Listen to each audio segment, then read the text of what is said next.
Halo Sobat Pabelanis, berjumpa lagi di Pabelan TV dalam Pabelan Dialog. Kali ini bersama saya Aisyah Fayi Ivana.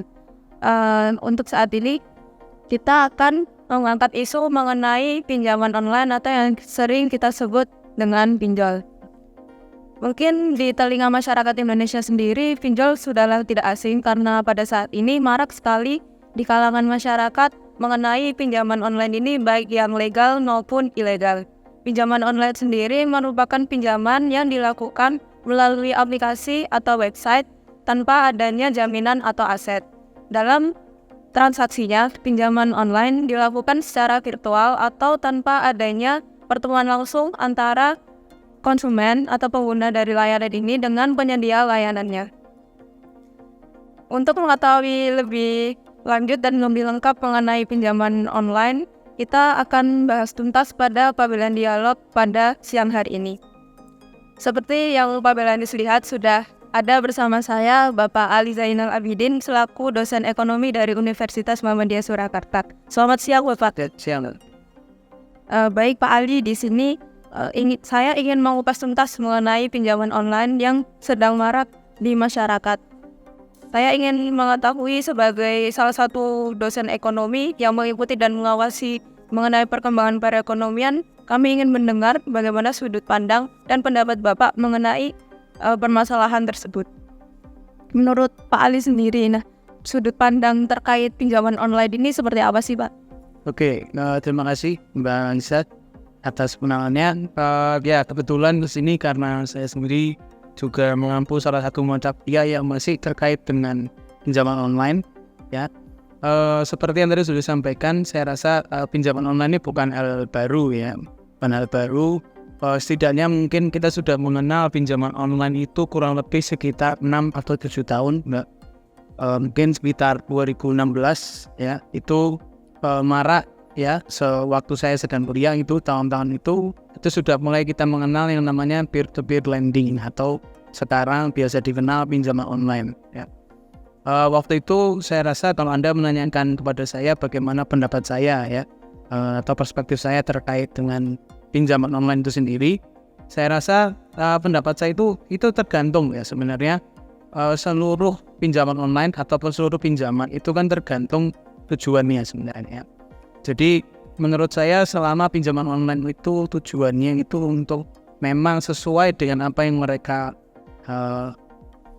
isi ya, atau yang mereka expect ya, untuk misalnya untuk penggunaan produktif misalnya ya. Selama itu tujuan-tujuan seperti itu, saya rasa itu adalah pinjaman yang bagus ya. Tetapi menjadi tidak bagus jika memang pinjaman online itu justru dipakai untuk keperluan konsumtif yang tidak mengembalikan ya, atau tidak ada paybacknya. Jadi kalau bahasa finansialnya itu namanya non-performing loans atau NPL. NPL itu kalau bahasa kita biasanya itu dibilang kredit macet ya. Dan sayangnya ya, pinjaman online ini semakin kesini itu justru lebih dikenal sebagai pinjaman yang untuk konsumtif tadi ya. Jadi seharusnya kalau menurut saya seharusnya bisa menjadi pinjaman yang bagus, tetapi pada realitanya mungkin masih banyak pinjaman-pinjaman ini dimanfaatkan untuk konsumtif yang mana itu justru merugikan. Begitu. Jadi tadi seperti yang sudah disampaikan Pak Ali tadi, perkembangannya sudah dari 6 sampai 7 tahun belakangan ini. Nah, kalau menurut Pak Ali sendiri perkembangan ini sangat pesat atau seperti apa Pak sampai pinjaman online bisa se-booming sekarang kayak? Ya. Terima kasih. Menurut saya ya pesat ya. Terutama mungkin sekitar 2020 ya, sejak Covid ya. Kemudian hingga sekarang saya rasa titik baliknya ya, turning point-nya itu tahun 2020 karena banyak orang yang ada di rumah dan strategi marketing yang mungkin menggunakan banyak media sosial ya, terutama misalnya yang saya tahu itu di YouTube ya. Setiap kali ada Google AdSense yang masuk ya, menggunakan Google AdSense, teman-teman pendengar juga pastinya tahu ya, Google AdSense itu bisa dimasuki oleh banyak pihak ya, di mana salah satunya adalah perusahaan-perusahaan yang memberikan pinjaman online. Dan saya tahu yang paling masif itu adalah konten-konten iklan di YouTube tersebut. Sehingga banyak sekali orang yang waktu tahun 2020 itu terpaksa di rumah, ya kan? Tidak ada hiburan yang banyak dilakukan di rumah, sehingga yang bisa mereka lakukan itu hiburan jadi handphone. Salah satunya lewat YouTube, dan dengan semakin seringnya mereka menonton YouTube, maka mereka juga mengkonsumsi konten iklan pinjaman online tadi, dan akhirnya mereka jadi tertarik ya, karena juga banyaknya PHK ya tahun itu hingga sekarang, bahkan dampak resesi, sehingga selama 3 tahun terakhir saya rasa jika kita melihat data itu pasti pertumbuhannya sangat pesat bahkan ya, baik yang legal ataupun ilegal gitu. Mungkin selain faktor dari konsumtif itu sendiri, terus keperluan juga untuk melakukan pinjaman online itu, ada faktor lain nggak Pak yang menarik konsumen untuk menggunakan layanan pinjol itu? Oke. Saya rasa ada banyak penelitian yang sudah berbicara soal ini ya, terutama di lingkungan generasi anak-anak muda ya, yang mana mereka itu punya kecenderungan untuk memiliki lifestyle yang membutuhkan banyak konsumsi. Artinya mereka jadi lebih memiliki perilaku konsumtif dibandingkan generasi-generasi sebelumnya. Misalnya generasi Anda dan teman-teman itu, dan juga ke bawah ya, apalagi mereka yang sudah banyak terkonsumsi mulai konten internet terutama dan sosial media, itu cenderung lebih konsumtif dibandingkan yang tidak, atau yang tidak tumbuh dengan internet. Nah, sehingga dengan adanya pinjaman online ini seolah menjadi alat untuk mencapai kebebasan lifestyle tadi, dan dipikir belakangan ya, karena itu kan bayarannya biasanya di belakang ya. Jadi mereka yang penting bisa bergaya dulu ya, kemudian bayarnya belakangan ya. Itu yang terjadi, dan itu juga sudah banyak penelitian yang berbincang soal itu. Kemudian juga selain itu saya rasa ada juga masalah mental. Maksudnya adalah orang yang minjam ya, artinya kreditur itu sudah ada sejak dulu, bahkan sebelum adanya pinjaman online. Tetapi mentalnya itu akhirnya juga muncul hingga sekarang, masih ada sampai sekarang. Ada orang-orang yang memiliki mental ya, atau kepercayaan bahwa yang penting saya punya uang, saya gak peduli uangnya dari mana, yang penting saya punya uang. Dan itu menjadi istilahnya kepercayaan mereka ya, dan sudah jadi bagian hidup mereka selama bertahun-tahun, sehingga mereka terbiasa dengan itu ya. Kemudian juga ada masalah misalnya faktor teknologi misalnya ya. Orang-orang yang istilahnya kurang mengetahui tentang teknologi atau perkembangan teknologi itu juga cenderung akan memanfaatkan adanya dana-dana semacam ini ya. Misalnya untuk upgrade info ya, atau upgrade gadget ya, dan lain sebagainya. Saya rasa itu juga terkait dengan lifestyle pastinya, tetapi saya rasa 3 hal itu adalah beberapa sisi ataupun side effect yang memang terjadi terkait dengan pinjaman online. Kalau kan tadi pasti semuanya ada minus sama positifnya kan Pak. Ya. Nah, kalau secara singkatnya saja, dari pinjaman online ini keuntungan dan kerugian apa saja yang konsumen dapatkan? Oke, keuntungan dan kerugian. Oke, kalau keuntungan jelas ya, saya rasa material ya. Keuntungan material itu nomor 1 ya, karena banyak orang yang tidak peduli dengan keuntungan yang lain. Saya rasa yang penting saya pegang cash, karena ada pepatah cash is king ya. Jadi cash itu adalah raja, sehingga yang penting mereka pegang punya jelas ya belakangan ya. Kemudian keuntungan yang lain saya rasa kemudahan akses ya, karena jelas sekarang sangat dipermudah dengan adanya fasilitas handphone ya, kemudian juga aplikasi-aplikasi yang bisa digunakan begitu saja ya, tanpa harus ada persyaratan administrasi yang repot ya. Kemudian keuntungan yang lain saya rasa juga adanya jejaring Pak. Ini saya baru tahu ya beberapa bulan lalu bahwa ada komunitas peminjam online ya. Anda bisa cek sendiri, nanti teman-teman juga bisa cek. Di Facebook itu ada komunitas peminjam online, dan mereka itu saling share ya. Anda bisa bayangkan ada satu komunitas di mana mereka itu saling share dan juga melempar opportunity ya, untuk memiliki atau mendapatkan pinjaman online bagi nasabah-nasabah yang tidak bisa meminjam online secara langsung. Itu saya rasa keuntungan yang muncul ya, artinya ada collateral benefit dari adanya pinjam online. Kemudian kalau kerugiannya saya rasa mungkin kerugian material jelas karena adanya bunga ya, yang mungkin tidak terlalu tinggi jika dibandingkan dengan bunga bank-bank yang lain konvensional ya, tetapi jika di rata-rata saya rasa itu jumlah bunganya itu justru akan merugikan dan mereka tidak masalah dengan itu. Saya tampaknya ya. Tapi itu bisa dikatakan sebagai kerugian. Kemudian kerugian yang lain adalah terutama terkait dengan pinjol ilegal ya, yang mana mereka masih berani untuk menerapkan perilaku koersif yang dalam tanda kutip kasar ya, pada nasabah yang memiliki kredit macet tadi ya. Bisa dengan adanya pencemaran nama baik ya, kemudian juga kekerasan bahkan ya, adanya kekerasan yang dilakukan pada nasabah-nasabah tersebut. Kemudian juga saya rasa kerugian yang lain itu sifatnya lebih ke imaterial ya, bukan material, termasuk juga itu tadi ya, rasa malu ya karena adanya pencemaran nama baik tadi ya. Tapi ya sepertinya jika dilihat dengan pesatnya pertumbuhan ini, sepertinya masyarakat juga tidak terlalu fokus sama kerugian, yang penting keuntungannya tadi. Untuk yang komunitas pinjaman online tadi itu belakangan ini saya juga dengar masalah joki pinjaman online itu Pak. Ya. Menurut Bapak? Oke, joki pinjaman online itu fenomena ya, karena saya rasa masyarakat Indonesia itu juga tumbuh dari fenomena ya. Jadi dengan adanya sesuatu ya, artinya ada sebab dan akibat ya. Karena adanya sebabnya adalah karena ada orang-orang yang memang tidak eligible untuk masuk sebagai penerima pinjaman online, artinya mereka punya data atau di blacklist oleh Bank Indonesia atau yang lain, sehingga mereka tidak bisa mengakses pinjaman online itu secara legal. Mereka kemudian memanfaatkan nama orang lain untuk dipinjam namanya sekaligus identitasnya untuk bisa memperoleh pinjaman online tersebut, dengan catatan orang tersebut akan dikenakan biaya administrasi oleh si pemilik identitas ya. Artinya pemilik identitas juga meminta bagian karena identitasnya digunakan ya. Kalau Anda bertanya tentang pendapat saya, itu jelas sesuatu yang kurang etis ya.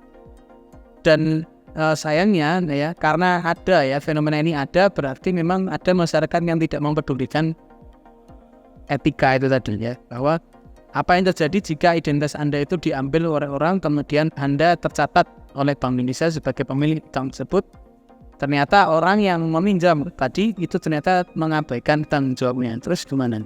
Ya, artinya kan Anda yang harus mengembalikan ya, dan seterusnya. Sayangnya ini belum menjadi perhatian ya oleh pihak-pihak berwenang, terutama mungkin pemerintah. Tetapi fenomena ini sudah ada dan berkembang di masyarakat dan sudah masif ya. Terakhir saya cek itu mungkin ada sekitar 10.000 orang yang sudah masuk dalam komunitas tersebut. Luar biasa ya. Itu satu Indonesia. Anda bayangkan 10.000 orang yang terdiri dari joki, user ya. Kemudian juga ada mungkin orang-orang yang dari perusahaan-perusahaan penjual itu tadi. Kalau berbicara mengenai sistematika pinjol sendiri Pak, nah untuk penagihannya ini apakah sama saja dengan pinjaman di bank atau di operasi lainnya, atau ada teknik-teknik tersendiri dari pinjaman online ini untuk menagih ke nasabahnya? Oke, setahu saya penagihan di pinjaman online sejak adanya peraturan dari Bank Indonesia, terutama yang legal, itu tidak diperkenankan untuk melakukan penagihan secara langsung, ya, artinya fisik ya. Misalnya seperti sekarang ini ya, misalnya saya mau menagih pinjaman atas Mbak Aisyah misalnya, ya, itu sudah tidak diperkenankan. Kenapa? Karena itu adalah fenomena yang justru ingin dihilangkan ya, stigma yang ingin dihilangkan dari pinjaman online, sehingga penagihan yang mereka lakukan itu kurang lebih sama seperti bank pada saat ini ya, di mana mereka sekarang itu mengirimkan minimal ya, itu adalah pesan-pesan melalui WhatsApp, Messenger ataupun Telegram ataupun yang lain, ataupun juga melalui telepon ya, ataupun juga melalui SMS dan email ya. Itu yang saya tahu. Dan kemudian jika misalnya mereka terlambat untuk mengembalikan dana tersebut sesuai dengan tanggal jatuh tempo, biasanya mereka dikenakan denda ya. Denda ini itu bisa terus bertambah karena bentuknya seperti bunga ya.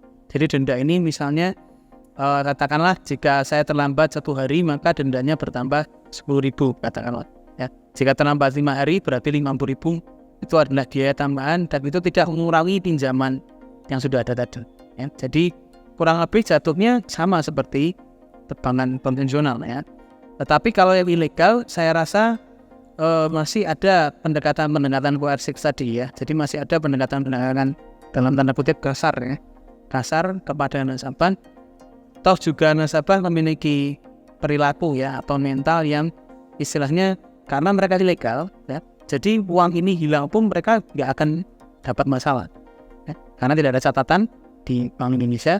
Jadi mereka justru ya, inilah alasan kenapa pinjol ilegal itu banyak, karena tidak adanya catatan ya. Jadinya masyarakat ya, nasabah itu yang tertarik atau tahu bahwa ada pinjol ilegal ini, itu justru mengambil sebanyak-banyaknya karena mereka melihat ini seolah-olah free money ya, uang gratis ya. Padahal di balik itu pasti ada konsekuensinya ya, dan ada kasus-kasus yang juga muncul banyak ya, saya rasa yang akhirnya menimbulkan korban jiwa pastinya, dan itu semua rata-rata timbul karena penagihan oleh pinjol ilegal gitu. Dan kalau kami menagih ini jatuhnya di kita berbicara mengenai jatuh tempo dari waktu pinjaman yang tadi Pak. Nah, selain jatuh tempo itu sendiri, pasti ada resiko-resiko lain, terutama di pinjaman online yang ilegal, salah satunya bunga. Nah, itu menurut Bapak sendiri bagaimana? Oke, bunga ya itu adalah bagian sistem yang memang tidak bisa istilahnya tidak bisa kita tolak ya, karena itu bagian sistem konvensional yang memang sudah dianggap normal ya, sudah dianggap sebagai sesuatu yang normal, dan semua perbankan konvensional ataupun industri keuangan itu semua menggunakan bunga, kecuali yang syariah ya, karena mereka menggunakan BI hasil. Kalau menurut saya bunga itu sah-sah saja ya, hanya saja jika kita sebagai masyarakat muslim ya, itu memang sebaiknya menghindari ya produk-produk yang memang menggunakan bunga karena adanya riba ya. Jadi memang sudah sebaiknya kita sebagai masyarakat muslim ya, orang-orang muslim itu menghindari hal tersebut. Tetapi jika berbicara secara general ya, secara umum saya rasa memang sah-sah saja, karena perbankan juga ataupun perusahaan-perusahaan pinjam online itu adalah industri bisnis ya. Mereka juga bisnis dan mereka butuh pemasukan. Sementara kita tahu sistematika mereka itu kurang lebih memang mendapatkan profit itu dari satu bunga, yang kedua affiliate marketing ya, artinya ada pihak-pihak yang memang dibayar untuk menggunakan, dimanfaatkan jasanya untuk marketingnya ya, dan juga dari iklan atau sponsorship. Nah, dari 3 itu saya rasa bunga juga salah satu istilahnya sektor yang memang memperoleh profit besar ya, sehingga itu sah-sah saja menurut saya secara sistem ya. Walaupun mungkin ada dampak-dampak yang ditimbulkan kepada masyarakat, tapi seharusnya sebagai peminjam Anda sudah seharusnya tahu resiko apa yang akan Anda terima jika Anda mengambil pinjaman tersebut. Dengan segala dinamika yang terjadi di masyarakat nih Pak, mengenai adanya pinjaman online ini, nah sebenarnya pinjaman online ini tuh berbahayakah atau amankah jika di masyarakat melakukannya seperti itu? Ya, terima kasih. Kalau ditanya berbahaya juga, menurut saya sih nggak berbahaya ya. Tetapi itu tergantung pada kemampuan mereka untuk satu mengukur profil resiko mereka sendiri, yang kedua literasi mereka terkait dengan pinjaman online itu sendiri ya. Kemudian juga mereka harus bisa mengukur dampak ya, artinya dampak itu kira-kira manfaatnya itu lebih besar ya jika saya mengambil pinjaman online ini atau tidak ya. Jika bermanfaat, berapa besar sih, apakah ini worth it ya atau enggak ya bahasa sekarang. Nah, sehingga berbahaya itu jika mereka gagal untuk mengukur itu tadi ya. Mereka tidak bisa mengukur profil risiko mereka sendiri, mereka tidak punya literasi tentang pinjaman ataupun pinjaman online, dan juga mereka nggak tahu nanti setelah ini apa yang akan terjadi ya.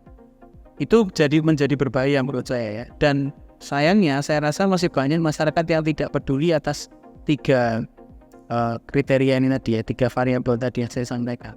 Mereka tidak tahu apa resikonya, dan juga mereka tidak tahu profil resiko mereka sendiri. Profil resiko maksudnya apakah mereka bersedia untuk tertekan ya jika dilakukan penagihan misalnya, atau apakah mereka itu orang yang cenderung santai misalnya ya. dan seterusnya. Kemudian juga apakah mereka tahu literasi, kira-kira saya nanti bisa dapat uang dari mana untuk mengembalikan uang ini ya. Kemudian kira-kira bisnis saya bisa berjalan dengan lancar atau enggak, dan seterusnya. Dan juga dampaknya ya. Nanti jika saya tidak berhasil mengembalikan uang ini, saya siap enggak dengan konsekuensinya dan seterusnya. Jika orang-orang publik ya ataupun nasabah-nasabah pinjaman itu tidak memiliki kriteria-kriteria tersebut, saya bisa berkata bahwa itu menjadi berbahaya. Tapi menjadi tidak berbahaya jika mereka memang siap ya, mereka sudah siap untuk melakukan pinjaman online ya. Menurut Pak Ali sendiri, dengan kondisi masyarakat Indonesia ya sekarang yang mungkin masih ada beberapa orang atau beberapa lapisan masyarakat yang memang kurang mengikuti perkembangan teknologi. Nah, untuk pinjaman online ini apakah kita sebenarnya sudah siap dengan kemajuan teknologi yang sampai sekarang? Ya, terima kasih. Saya sendiri itu sangat menyayangkan ya, bahwa masyarakat kita itu masih banyak yang belum mengenal teknologi-teknologi terkini ya. Kita masih sangat ketinggalan ya. Kita masih sangat ketinggalan untuk update teknologi ya di berbagai industri ya, termasuk juga di industri keuangan sendiri ya, financial teknologi, termasuk pinjaman online itu bahkan masih ada saya yakin orang yang mungkin belum mengenal pinjaman online ya. Terutama di pedesaan-pedesaan yang mungkin belum ada internet misalnya, ataupun bahkan masih banyak pedesaan yang belum teraliri listrik sehingga otomatis tidak mungkin ada internet di sana ya. Itu saya rasa menjadi PR besar ya, untuk berbagai industri, bahkan untuk kemajuan ekonomi secara general. Tetapi jika kita kaitkan dengan pinjaman online, saya rasa adanya gap ya, technological gap ini ya, itu justru bisa kita diskusikan ya, apakah ini adalah hal yang bagus atau buruk. Karena melihat dampak pinjaman online yang sebegitu dahsyat ya, terutama untuk masyarakat golongan ekonomi menengah ke bawah, menurut pandangan saya pribadi ya, saya rasa justru bagus karena masih ada technological gap ya. Artinya industri pinjaman online ini ya, atau dalam bahasa Inggrisnya itu kan loan sharks ya. Ini mereka ini ibarat hiu ya, mereka ini diibaratkan sebagai hiu yang siap menerkam ya. Jadi justru karena masih adanya gap teknologi ini, saya rasa itu menjadi hal yang bagus, karena menjadi tidak banyak orang yang harus terekspos pinjaman online dan mereka yang tidak siap ya, dengan pinjaman online. Kemudian kalau dikatakan bahwa apa yang terjadi jika teknologi gap ini hilang ya, artinya semua orang bisa mengakses pinjaman online, dan kita asumsikan semua orang itu meminjam online ya. Apakah itu sesuatu yang bagus ya misalnya? Saya rasa tidak juga ya, karena mungkin tergantung karena itu tergantung dari penggunaan uang itu sendiri. Jika itu digunakan untuk sesuatu yang produktif dan bertujuan untuk mengembangkan ekonomi keluarga misalnya minimal, dan itu berjalan terus-menerus sehingga ada perkembangan pendapatan, saya rasa itu jadi bagus. Tetapi jika kita masih melihat kondisi sekarang, di mana banyak masyarakat yang menggunakan itu untuk konsumsi dan berujung pada gagal ya, kredit gagal, itu menjadi sesuatu yang buruk ya di mata saya. Mungkin itu nih. Mungkin pesan dari Pak Ali untuk masyarakat di luar sana sebelum menggunakan pinjol itu apa?